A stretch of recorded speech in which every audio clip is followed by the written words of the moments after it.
Hello, everyone. Thank you so much for tuning in to another episode of We the People podcast. In today's discussion, we will be talking about the career fair and how the opportunities are available to students at the career fair in various professional fields. If you haven't watched the first episode, we ask that you please do so. You can locate our episodes on the OSA YouTube channel. And how to find that link, you can just click the SGA bio, and the link is in the bio, okay? All right, so without further ado, I'll introduce our council.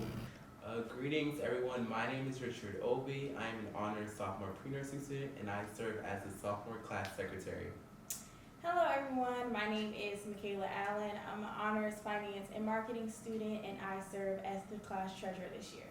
Hi everyone, my name is Brianna Elbert. I'm a biology pre-med student and I'm serving as your chief of staff for the sophomore class. And I'm Corey Smith II. I'm serving as sophomore class president. Okay. And then on my right here today, we have our special guest. Go ahead. Hi everyone, my name is Camelia Strickland. I am a sophomore mechanical engineering student and I am the special guest. Awesome. Hi, I am Shantae Gentry. I am one of the assistant directors for employee relations in the Office of Career Services, and I'm glad to be here as a guest as well. Hey, just to get started on how things are going to flow. So we'll first have our open discussion, talking about the career fair, any opportunities that were gained during this year or last year's career fair visit. And so yeah, we can just kind of talk about that. Any good news from anybody? So last year, unfortunately, I didn't get that much good news from the career fair. Being a freshman, there's not many opportunities. But this year, I did get an interview for the next day, and I'm actually gonna be an intern for that company this summer. Well, maybe. I have choices because of the career fair. So I definitely got to bond with the different recruiters and hear about different opportunities. And then that it matches up with your major. Yes, of course. Well, some do, some don't. So I do want to get my CPA. So I did kind of shoot for an internship with that because it's something I'm interested in. Not necessarily my major, but same field. And that's something that the career fair allows you to do. Okay. And how was like the recruitment process? Like, did you have dinner with them? Was it sort of communication style? Or? Yes. So it was more so communication style. What they did was I talked to them for a long time at the career fair. Told them a lot about me and what I do on campus, and they were like, okay, look, we really like you, can we have your resume? And then they did a call back for Zoom the next day. So then we got on Zoom and we had kind of like a formal interview, but still like letting me know, like, just tell me about yourself. And then that's when they decided they really liked me. They asked for my transcript and told me to go through the portal. And then within the next 2 days, I got an offer. Good. So, anybody else have internships pop up? Not from our career. Same for you. So I got a offer for a dentist internship because that's what I want to go into. So she kind of offered me that already, so I'll probably be taking that this summer again. So I'm excited. Thank you.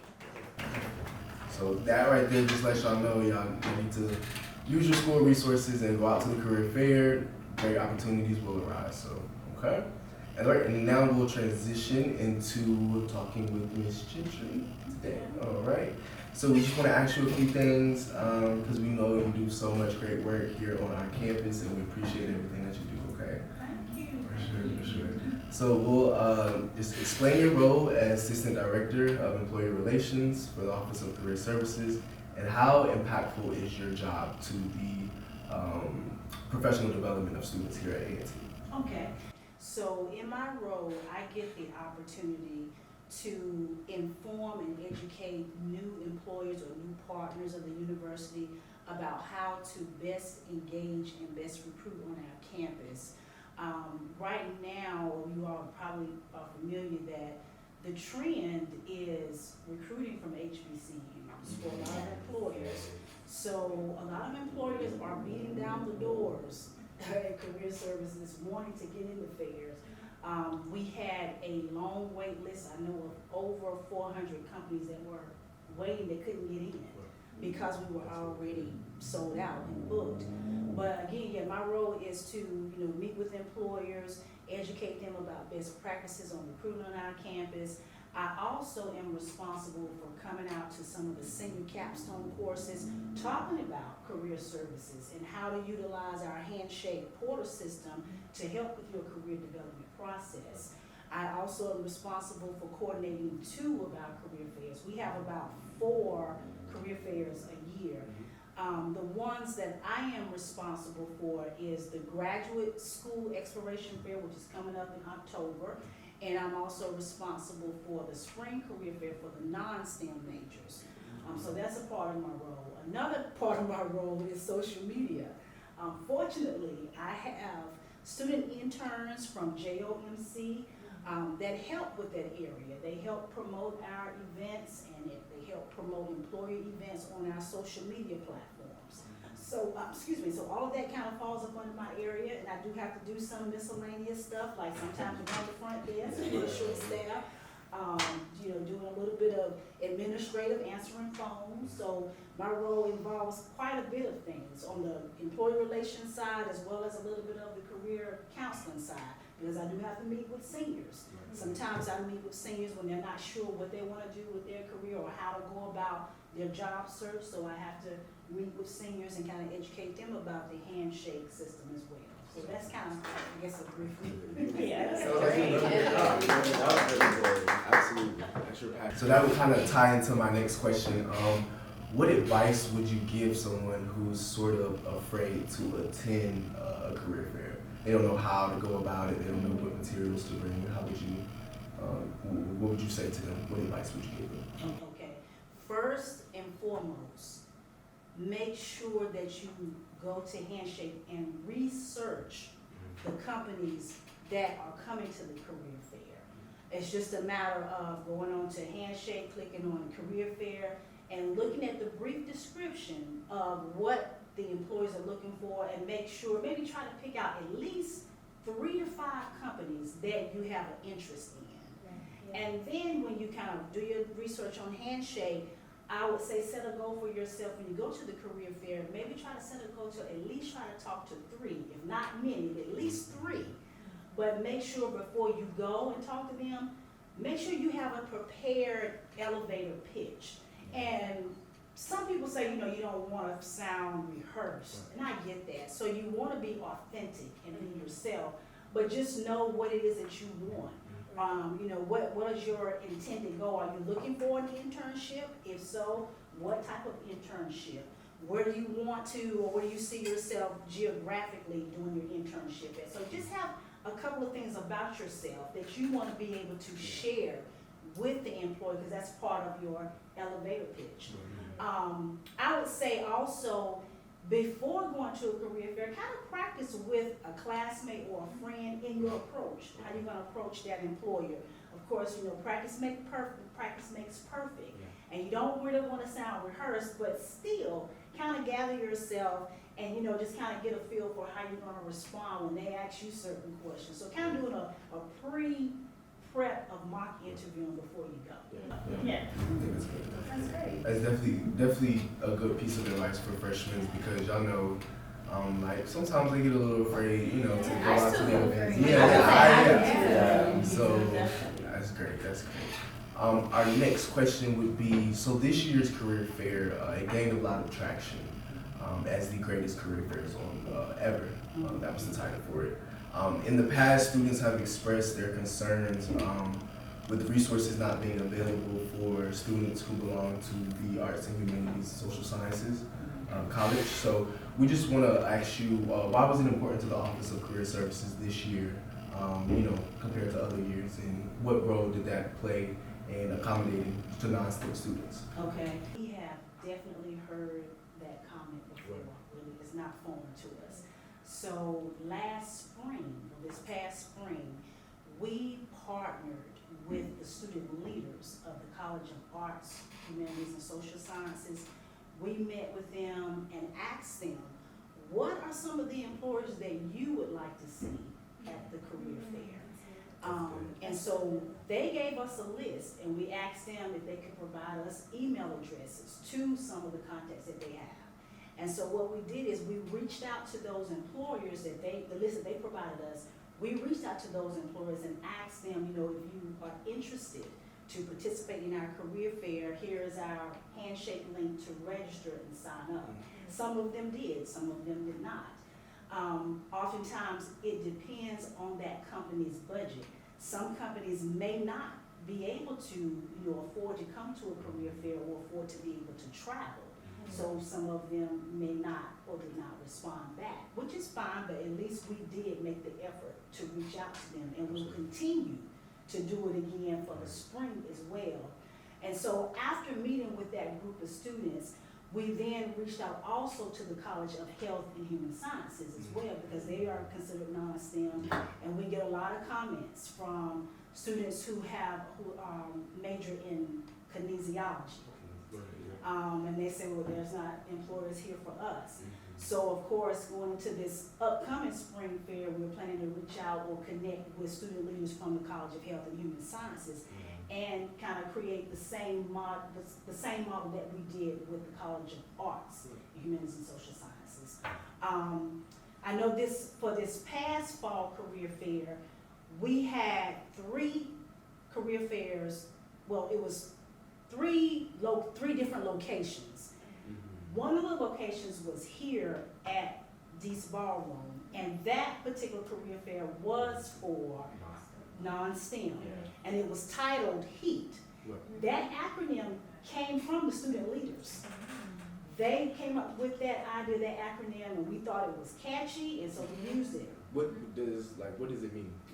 HEAT stands for, the H is for humanities, E is for education, the A is for arts, and then the T is for the undecided. So it was HEAT and social sciences. A lot of people didn't know that. Yes. Right. And when we put it on Handshake, I believe we named it HEAT, but I think up under it in the fine print, you know how they have the fine print? That's where we spelled out what that acronym stood for. And so there were some, like I'm going to point out kinesiology because that's the comment that we got a lot. Some students said, well, there was not employers here for my major. Yes, there was. There were. We had companies like Duke Health, Sava Health. It was and these are just random ones that I can remember off the top of my head. Cincinnati, Children's Hospital. And if you would read, when you go on Handshake, and when you click on the majors that they're looking for or the major groups, they listed kinesiology. So when students say, well, there were not companies here for my major, our first question is going to be to you, what did you do to prepare? What was your process? And then the last one would be, so what can students look forward to seeing at this virtual career fair that's taking place September 28th? And I know you kind of spoke on the spring career fair briefly, but what can they look forward to seeing there as well? Okay, so for the virtual career fair, which is on Thursday, September the 28th, we have 108 employers that are registered, and they have over 3,000 sessions. So for the virtual career fair, of course, you're meeting with them online. So you have to register on Handshake, and you have to register for a session. The session is it could either be a one-on-one session with the employer or a group session. The one-on-ones is actually when you're meeting with the recruiter by yourself in a breakout room. And they, talking with them about opportunities or what your interest is, and just kind of networking with that employer. So there are 3,000 sessions that are currently available to sign up for. For the virtual career fair, you want to make sure that you dress appropriately. You treat the virtual career fair the same as you would if you were in person. The only difference is you're behind a computer screen. So prepare just as you would for the regular career fair. For the virtual career fair, there will be different employers. They're not the same employers that were at the career fair this fall. So again, it's another opportunity for students to network with an additional 108 employers. Okay? And then for the spring career fair, that will take place on February the 14th will be the non-STEM. And then February the 21st will be the STEM in business. Okay. So they are a week apart, whereas this fall, they were all held on the same day. Right. And let me mention this too. Some students felt like for the non-STEM career fair that we didn't have as many employers as we did for the STEM in business. The reason why is because when the career fair is held in the student center, the ballroom can only hold but so many. So that's why we can't have 300 over here. So we had to spread it out for the fall. But for the spring, both of the fairs will be in these ballrooms. That's the plan. I also want to mention the graduate school exploration fair. That is October the 4th. So students who have an interest to pursue a graduate degree, whether it's a law degree, medical degree, or PhD, master's, or any other professional degree, that's what that fair is for. And we're bringing other colleges, in addition to our graduate programs on campus, we are inviting other colleges to come on campus and talk to you about their graduate degree programs. That's great. Yeah. Thank you. We'll kind of just open the floor up again to everybody. I know that y'all have questions or comments, anything that you wanted to say to Ms. Gentry in regards to some of the information that you just gave us. We appreciate that. So we'll open the floor up for that. Sorry. Okay, so my question is, what advice would you give to a student that they don't have much on their resume, but they do want an internship? Because I know that problem came up a lot for some people that I know. Yes, and especially for a student who is a freshman too, right? Yeah.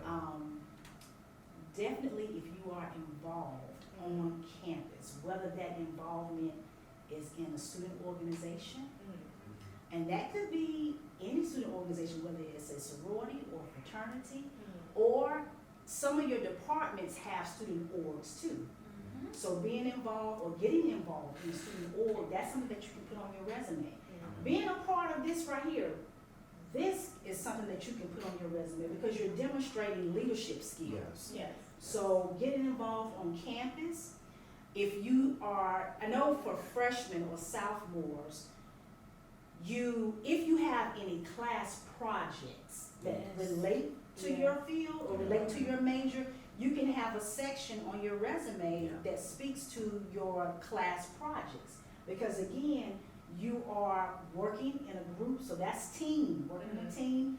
If you are in a group, whether it's an organization or a group project, you have assigned roles, secretary, treasurer. So again, you're demonstrating leadership skills. Yes.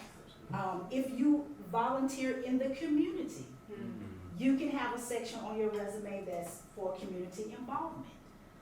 If you are an athlete, because if you all know student athletes, they don't really get a chance to, they really don't. And then, the band, they're busy all the time.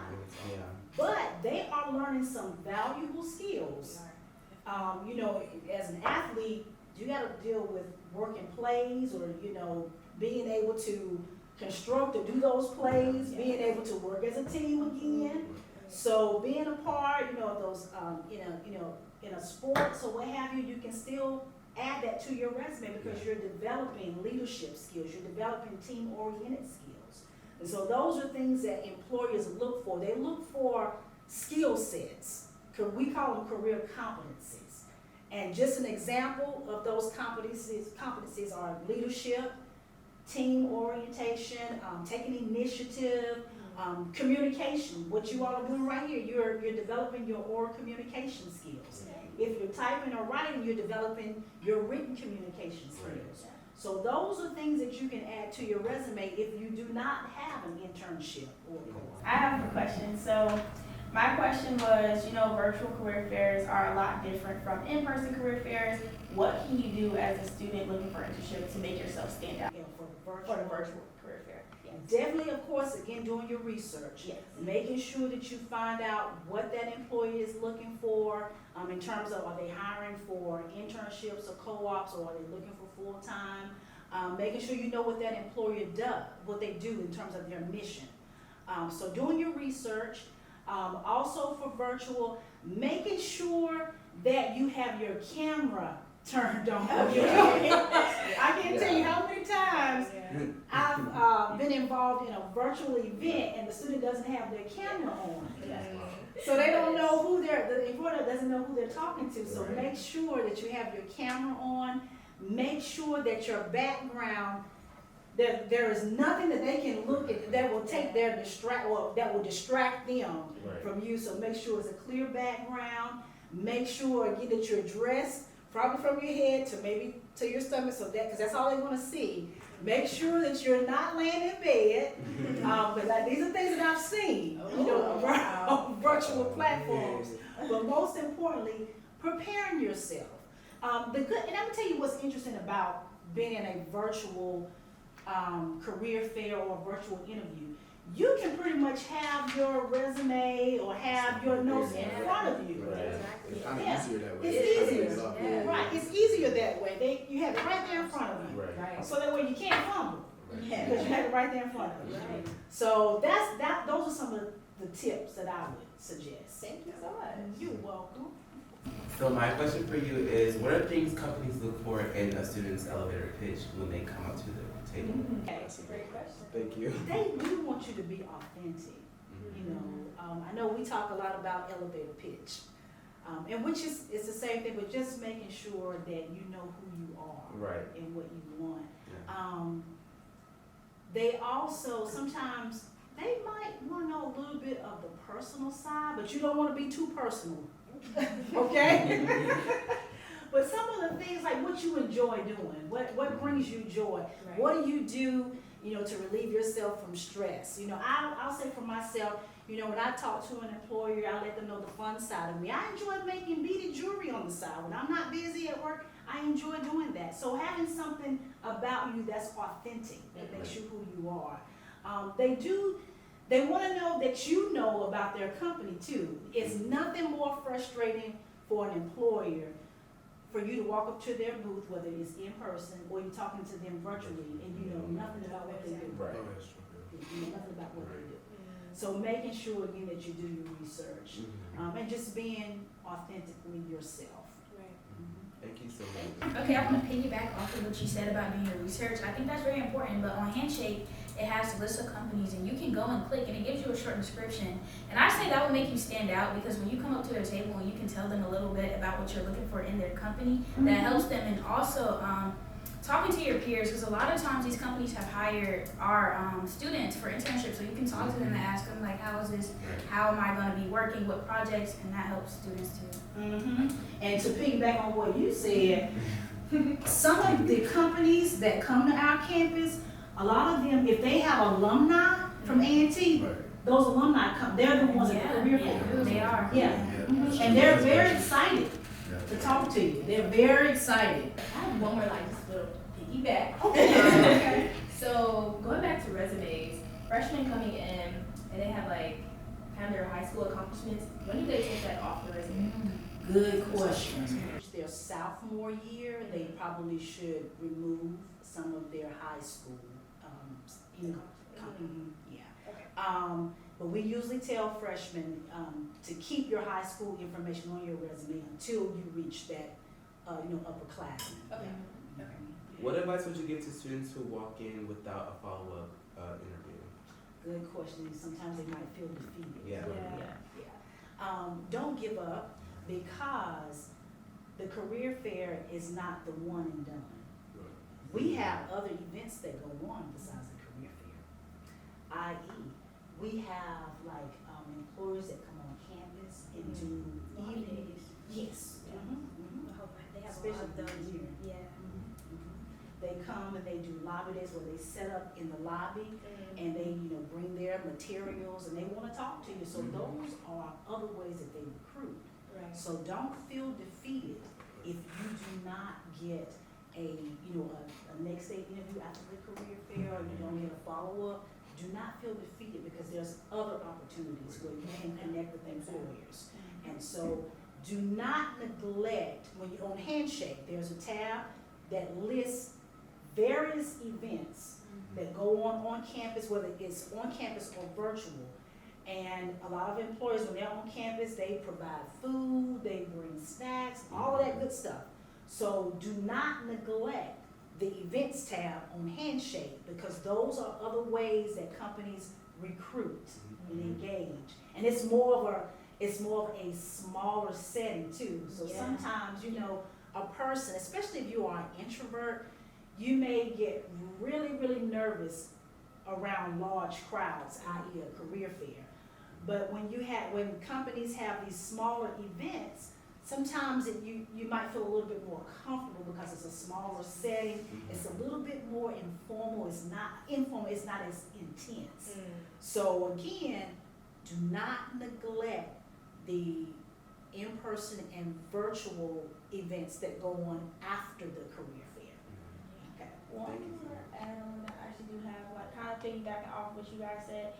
There are campus ambassadors in our student body. So, like, they work for these companies, and they're able to actually put you on with recruiters. And because they did such a good job at their job when they work for the company and they intern for the company, they're more receptive to A&T students, or just knowing, like, hey, this is your classmate, or they came from the same course load as this campus ambassador. And you'll get opportunities from that, because I know that I have. Okay, awesome.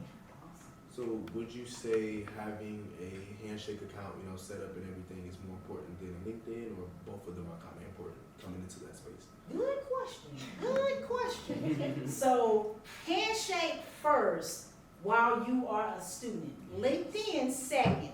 The two go hand in hand. Let me tell you why we suggest Handshake as primary. Because employers are utilizing Handshake to recruit current college students as well as college graduates, okay? LinkedIn, that is for not only college students, but seasoned professionals. So someone that has been working in their field for 5+ years, they're on LinkedIn too. However, with Handshake, that is where you mostly find your recent college graduates within that 2-year period, or your current college students. And so many employers are utilizing the Handshake platform to recruit college students. So that's why we start off with Handshake first, and of course LinkedIn second. But making sure you do have a LinkedIn profile, because employers will ask you, do you have a LinkedIn profile? Do you have a LinkedIn profile? Because on LinkedIn, you can also speak in narrative form about yourself. Yeah. On both platforms, you can upload your work samples, videos, like such as this podcast. You can add that to your Handshake profile or your LinkedIn profile, because you all are a part of developing this podcast. So, of course, utilizing both. Just keeping in mind, while you are currently here as a student, make sure you're utilizing Handshake and making sure that you update your Handshake profile. Any student that is enrolled here at A&T, you have access to your Handshake profile. All you have to do is log into it with your A&T ID and your A&T password. I do have a few things. We talked about research. Definitely do your research, but also get your resume reviewed, because we look at it and we see it from our perspective, but a lot of times when you have other people look at it, they catch your mistakes, and you don't want your mistakes caught going to the employer. You want them caught before then. And we do have like resume drive, so we have employers come and look at your resume before the career fair. So you got like a double take. You got 2 chances to do it. I would say do that. Another thing, practice interviewing, because you don't want to look like it's your first time. I mean, even if it is, just practice. Practice makes perfect, and be confident, because they're dealing with hundreds of students, like with the same qualifications, with great qualifications, and they're looking to recruit. So be confident, because they have, again, multiple people come up to the table and you want them to remember you.